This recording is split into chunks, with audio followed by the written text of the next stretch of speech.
এক মাসও নষ্ট হবে না।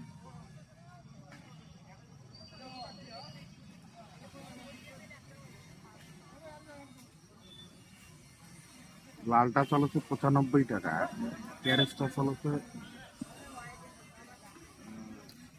কি ফালনি 30 50 কেজি কেজি 93 টাকা কেজি। এই যে লালটা যেটা উঠাচ্ছে নতুন, এটা এখান থেকে যাবে 93 টাকা কেজি। 93 টাকা আর জমিতে কিনতেছে।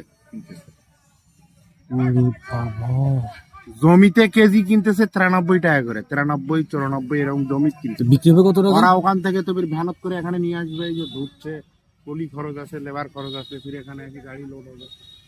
বিক্রি কত হবে? আর বিক্রি করতেছে মনে হয় যে ঢাকা যে পার্টিদেরকে দিচ্ছে, ঢাকা খুলনা টুলনা এদিকে দিচ্ছে, এরা দিচ্ছে।